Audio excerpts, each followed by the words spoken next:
Lajide here, and how you doing today? I'm doing great. How are you, Scott? Very good. Thank you so much for coming on. For people that don't know who you are, go ahead and tell us a little bit about yourself. Yeah, my name is Lajide Richard Lawing. I was born in Nigeria. I'm a physician. I practice ICU medicine in the U.S. I live and work in a town called Statesboro, in Georgia. It's about an hour inland from Savannah. Um, I've had a long journey with both as I finished medical school in 2000. So I'm kind of dating myself here. So it's been about 26 years I've been a physician.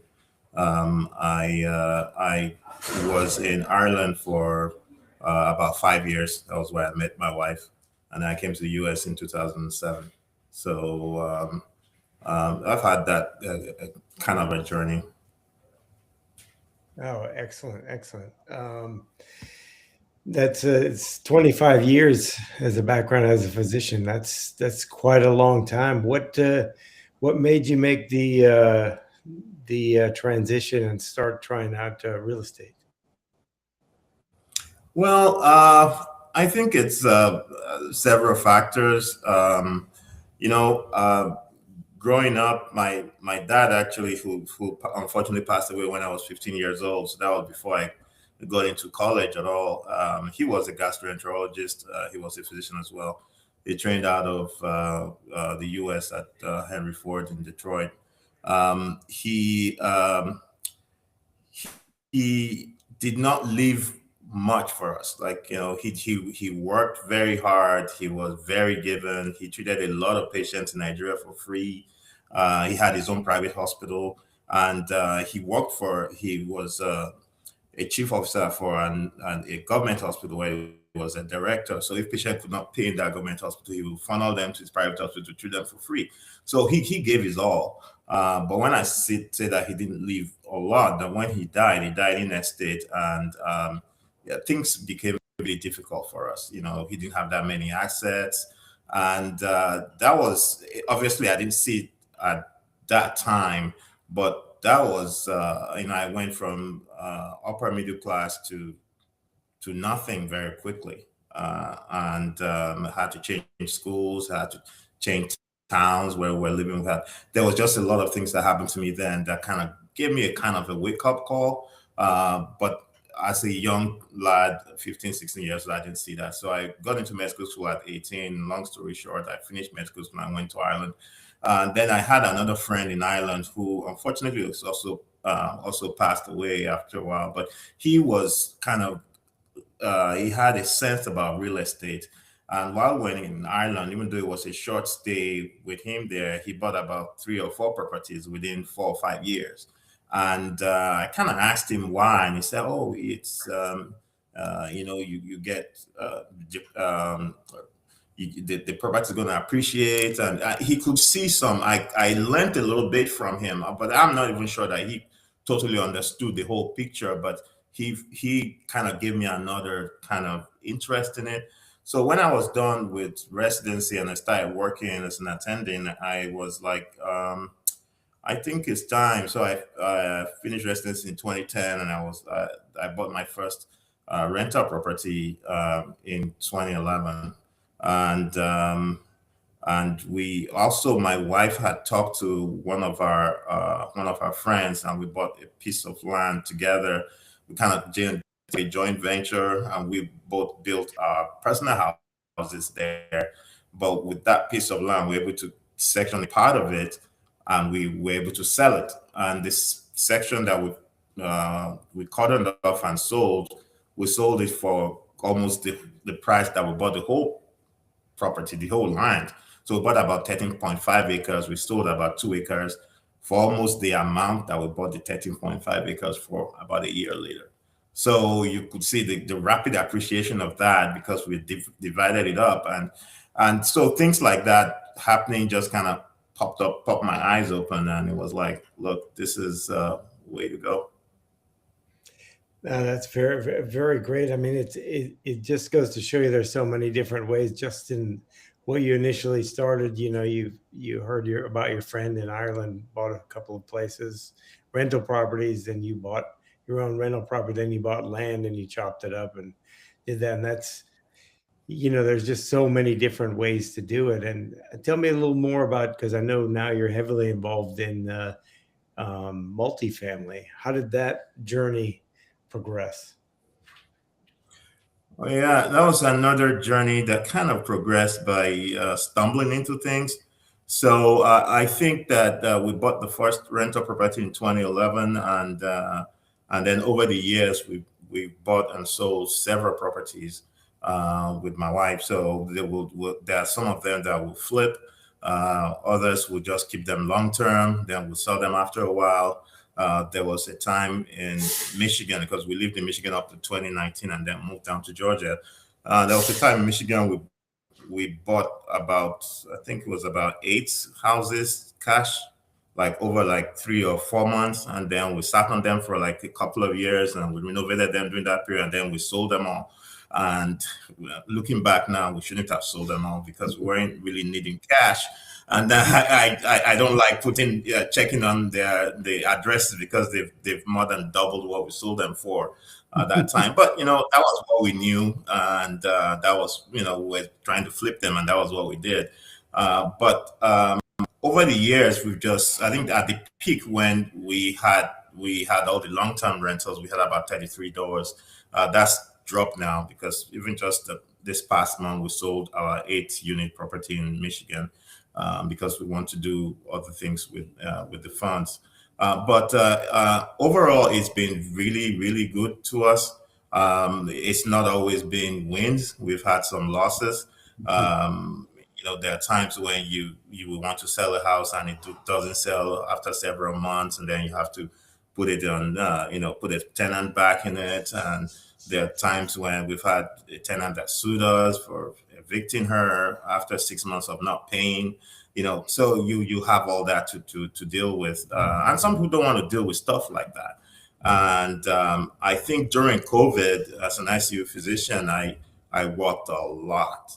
And I worked here, and then because I just moved from Michigan to Georgia, I was offered to come back to Michigan to help out as well because they were needing physicians to cover. And so typically my work is 1 week on, 1 week off. And when I'm working, I'm on site for 12 hours, 7 a to 7 p. And then from 7 p to 7 a, I'm on call on the phone just in case anything's happening in the ICU that the night physician needs to talk to me about. So for that week, Monday to Sunday, I'm pretty much working 24/7. So, but during COVID, my week off, I would then go to Michigan, and then I work as a night doctor over there covering the ICU. So I fly on Monday morning, and then Monday evening I start working. Though I had worked Wow. till yeah. So then I was work and Monday night all the way to Friday or Saturday night. Then I would travel back to to Georgia on Saturday or on Sunday, and I'll be back to work my regular job on Monday morning. And I did that for about 2 years. It was hard. And yeah, and it caught up with me at some point. Yeah. So, so because of that, I kind of had another wake up call that there's got to be a better way. There's just Yeah. has to be a better way. I can't keep working like this. I'm missing time with my kids. I'm missing time with my family and my wife. I'm gone most of the time. Even when I'm here working in Georgia, I'm not at home for 12 hours. Sometimes I'm not at home for 18 hours because I have to stay back at work to do some Mm. notes after I'm done. So after a while, I just I started looking for stuff. Then I met some people online, and then I got involved with somebody I call my first real mentor. She's a radiologist, and she was able to. I was able to learn from her. I was part of her pack for mentoring, so I learned from her a little bit, and I started doing things a little bit differently. And then I got to meet Excite, Tenny, and Leslie as well. And since they were the ones that was able to kind of pivot me from the single family, although most of my properties were not actually single family. I only had one single family. Most of them were duplexes, triplexes, fiveplexes. But we just call them single family because I was not really in the real multifamily at that point. So they were the ones that were able to help me pivot from the single family, so to speak, to the multifamily real estate. And then I've done 3 deals with them now, and I'm hoping to be a lead sponsor on the next deal.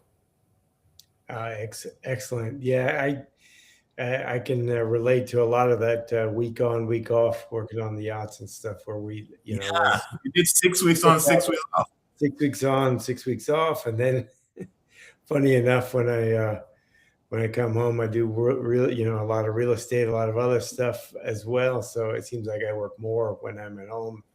But I kind of ran into a few of those things just because, I love what I do. I love the odds. Love the real estate, and it gives me opportunity to meet people like yourself and have great in-depth conversations and stuff like this. But yeah, it's not sustainable when you get to a certain point when you're not spending time with your family and doing all these things. That's the reason why we're doing all these extra things, but we can't let all that work consume us and get past it. So I can see why you went into that and becoming a lead sponsor. That's the next level of what your progression is. And it's imagine if you never took that step and bought that first rental property. You would have still been. You would probably be focusing more and more on working more In to the keep ICU. up with everything. Whereas buying the assets, you can put your money to work into those things, whether it's stocks or anything else. But real estate has a much longer threshold, in my opinion, Mhm. anyway. What has been I agree. your turning point? I know that working so much seemed to kind of trigger that, but was there a point where when you saw somebody else, you said, "Hey, they're doing that. Maybe I should check into this." Uh, well, I had more of a burning desire inside myself that there has to be something better out there. Mhm. I searched, and during my this is a long story short. During my process of searching, unfortunately, I got into some bad hands. There was a house that's the only single property I have left now. I bought it for cash in Indiana. Never saw it. Just bought it online. And I wouldn't do something like that now. But I was searching. I was searching, and in fact, my wife thought, oh, they just that was a scam, that there was no Yeah, house. At the end of the day, there was actually a house because they sold it to me, and then they renovated me for me. But of course, they probably sold it to me for about 2 times its value, and they yeah, yeah. probably renovated for about whatever they spent, but there was still a house there. But what I mean is that I was so hungry for something that I was searching around. I kept looking up the internet. I kept listening to podcasts. I followed a lot of people. Some of them were single family gurus. Some of them were multi-family gurus. Some of them were storage, self storage, whatever it was. I was into everything. Obviously, when you're into everything, you're kind of master of none. But I was hungry. Mhm. So, and unfortunately, because of my naivety and the fact that I was kind of hungry for stuff, then you make mistakes here and there. Mhm. But at the end of the day, that was really what sparked me, was that inner hunger that there must be something else out there. Like, I'll give you a story. The 1031 exchange, we did one 1031 exchange, and I learned about 1031 exchange because I suffered from not doing a 1031 exchange on a patient on another property of ours, because I didn't know about it. So we sold this we bought this property. We were supposed to flip it. It was one of the ones that was supposed to flip, but then didn't sell. So we put somebody in it for a year and a half or so, and then after that we sold it, and we made good money out of it.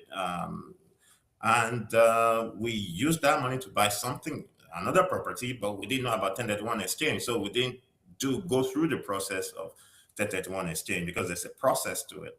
And then the next year we had to pay the capital gains tax, and I'm like, "What is this? Why are we paying this Oh much money?" I said, no. "Well, it's the profit."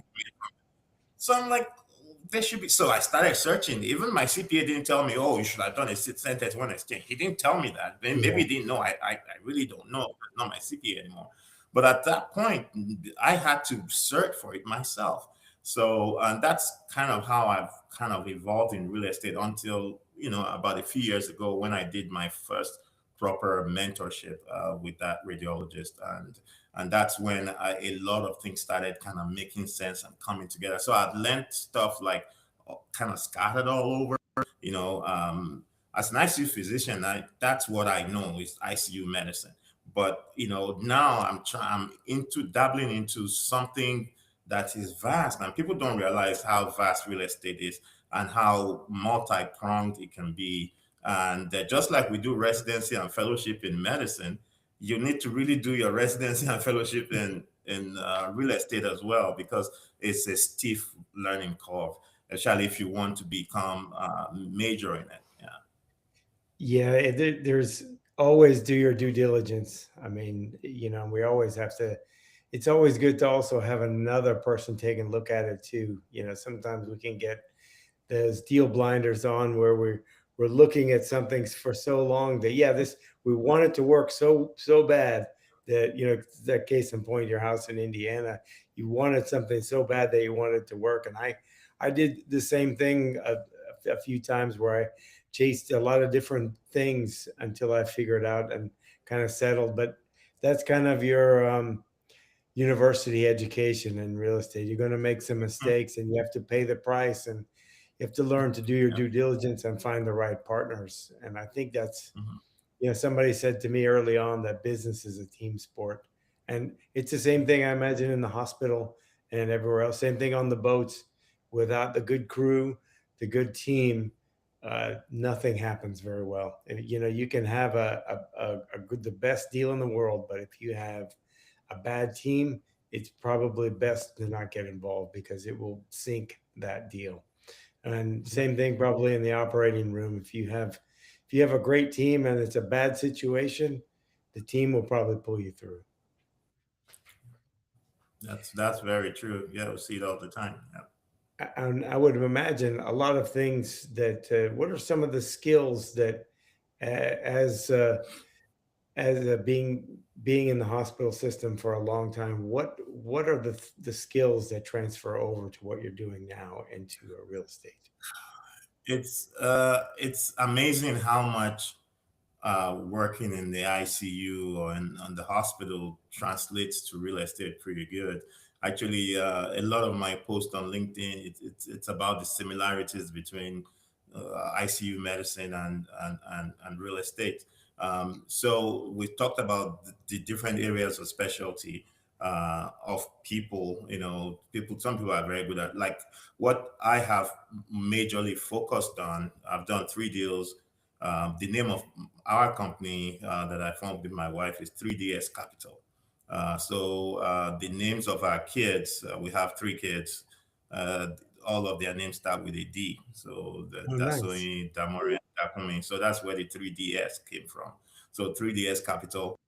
And uh, so we've done 3Ds with 3 deals so far with Excite Capital. And going into the first deal, we we were able to raise a ton of money for that, and we did really well. I guess it was me getting my friends and family involved and all that. It was pretty good. And then the second deal came like a few months later, and it was like almost crickets. But we were able to pull our weight together, and we did a third deal, and we did okay.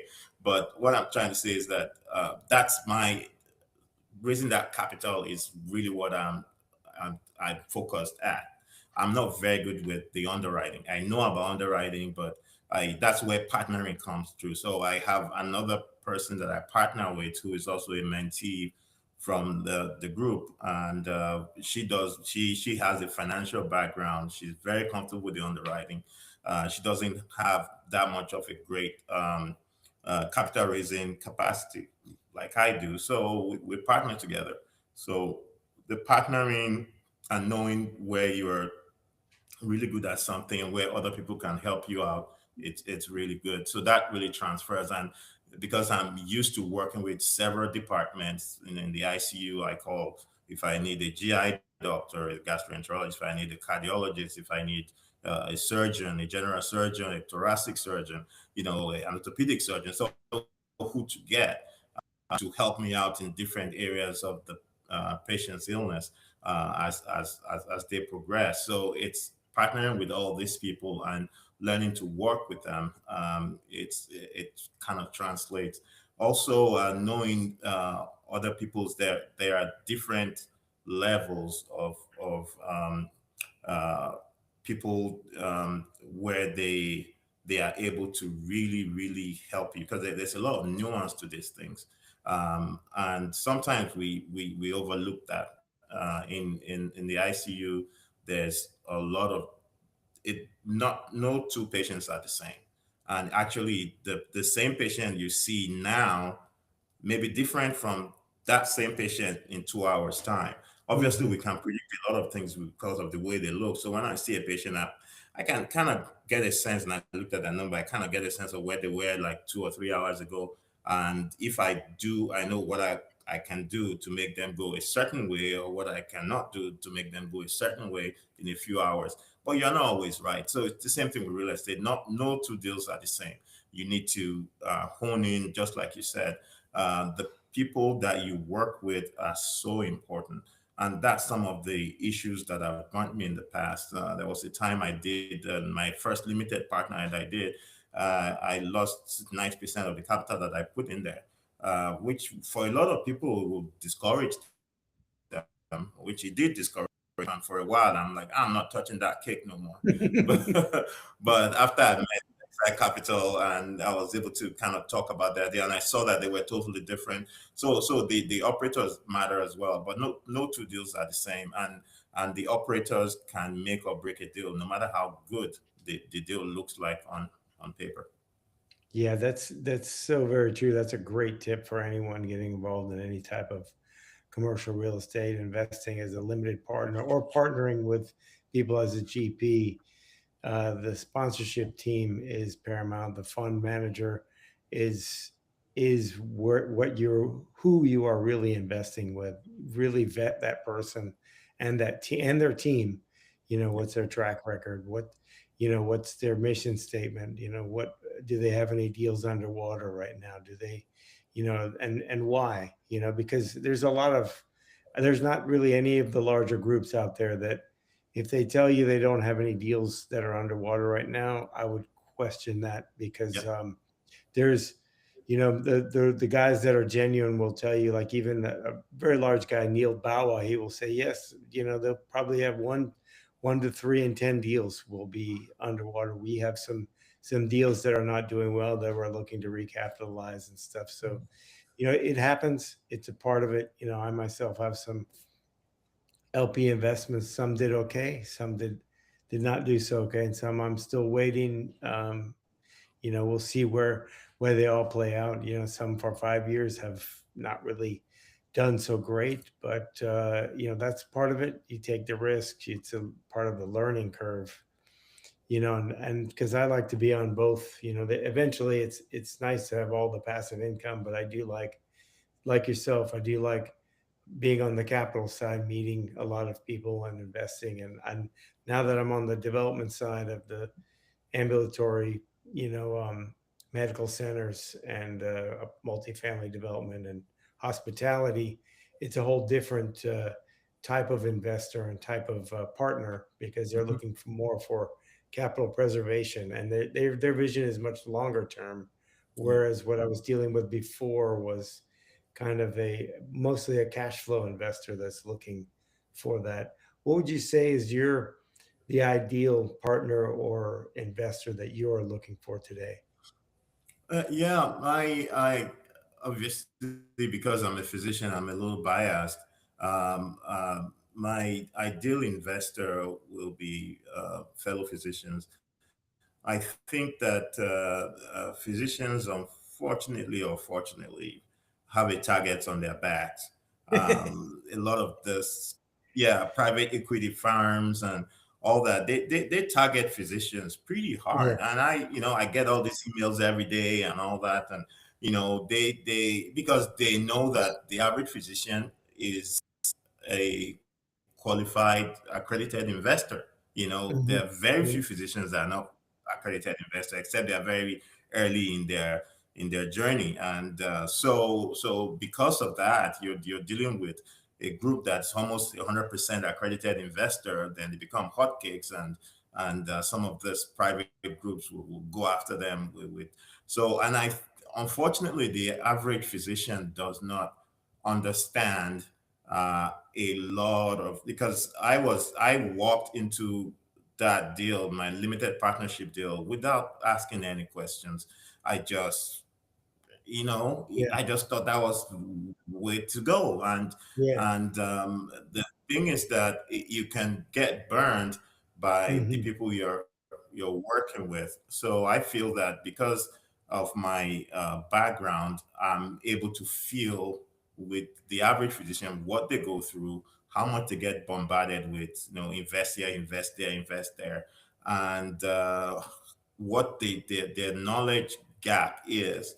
And I think I'm able to fill that knowledge gap for them. Not necessarily to invest with me, but at least for them to know that this Yeah. is the knowledge gap, and they can decide for themselves how they want to take that forward. That's interesting because that's a lot of what I do is people don't necessarily have to invest with me or anything, but I really want them to know that they have those options that are available, and Mhm. this is one of many. What we're doing in real estate, along with Yeah, other options, buying businesses and stuff like that. But a lot of them don't understand that they could buy their own practice or build their own medical yeah, center or do both, yes, or buy a completely different type of business. They could buy the real estate with a oil change, thing, a Jiffy Lube or something like this. But they just don't yeah. understand. Another kind of business. Yeah, that it's that close for them, really. But with them getting bombarded so much, it's hard to get a feel of what is real and what is, And I'm glad you're bridging that gap because the financial literacy gap is pretty. It's a pretty big divide and I think if the more financially literate people are, the more deals we can do and the more we can actually grow because people will understand Yeah, what they're getting into and that will provide more options for everybody. But that's my big push, what I like to see and what I like to do because I know that we can do a lot more together. yeah. What do you see going forward for yourself and your family uh, in real estate and multifamily? Do you see going into other assets, or do you see focusing solely on the multifamily aspect? All right. Yeah, I think that we're going to stay with multifamily for now. I think that obviously we've been in real estate, myself and my wife, since 2011, but we've really got into that syndication about 2 years ago, in 2024, basically. That was when we really got into syndication, when we became general partners for the first time. Prior to that, we did some limited partners. So I think that it's not necessarily that you need to have everybody as a potential client. And Mhm, it's always good for people to know you for something rather than know you for like everything. mhm. Oh, that guy, oh, he does anything. Yeah. No, Yeah. it's good for them to know that, okay, if you want multifamily, this is the person you go to. That's almost Mhm, exclusively what he does. If you want to do storage, this is the person you go to, because that's almost exclusively what he does. That doesn't mean that they don't dabble into other things from time to time, but they need to have like a base of, this is mostly what we do. So I think I'm mhm. personally, for 3DS Capital, me and my wife and our team at 3DS, we're probably going to stick with multifamily assets for now. I know that there's mobile homes. I've looked into them a little bit, and they tend to have a lot of pretty high margin. That might be a possibility in the future, but that's not something we're actively looking at right now. Um, I know with colleagues at Strike Capital, they're looking into doing something in Nigeria that we might partner with them as well. helping to raise capital. So that's those are the kind of things that we're looking at in the future.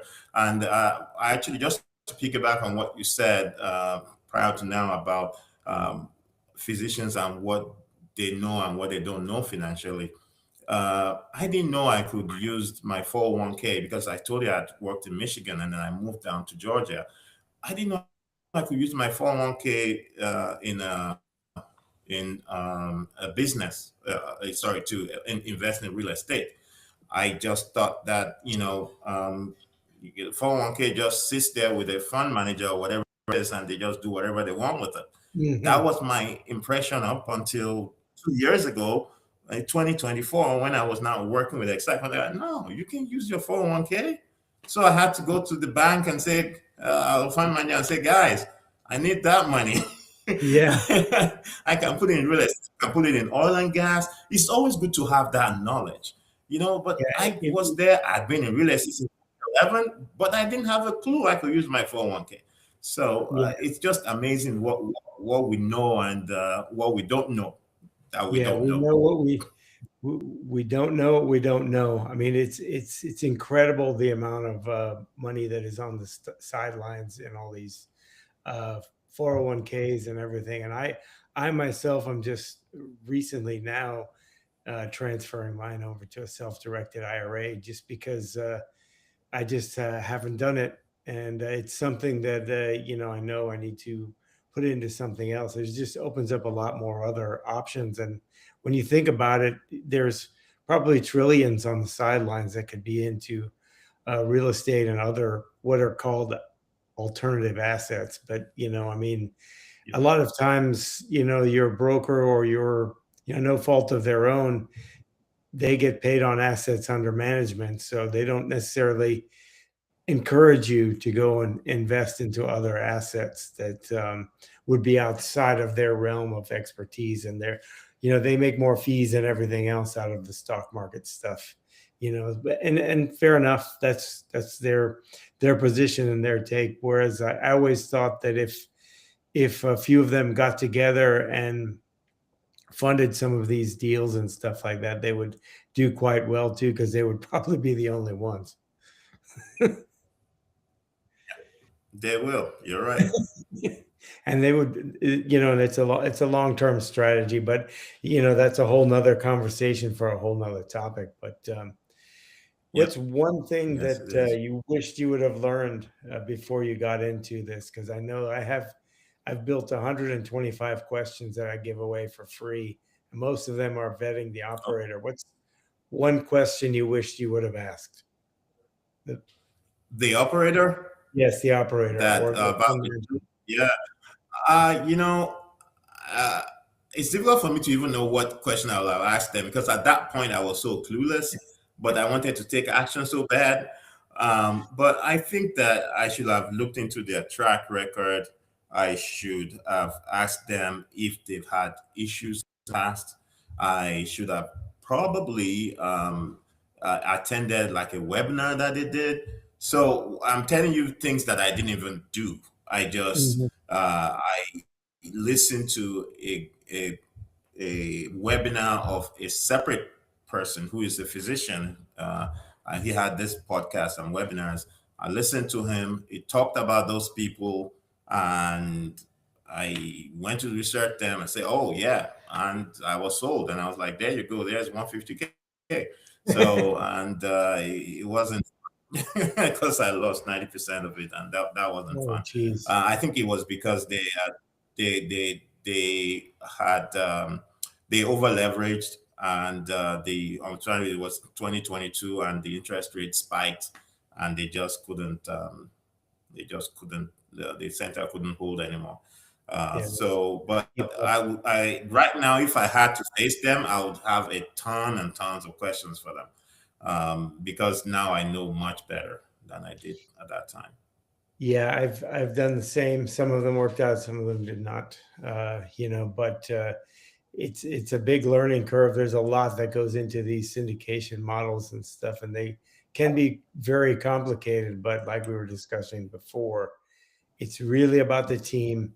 if the team was really strong and they would be open with you about what their track record is, what's going on, what their plan is.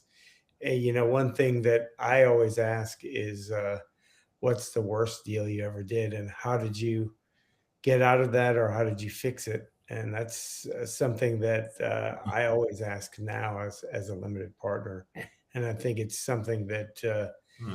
it should be asked because a lot of times we've all had bad things. The last couple of years have been tough. It's been a Very lot of challenging. deals have had to be very, very creative, and some of them were creative in the not so correct way. Yeah.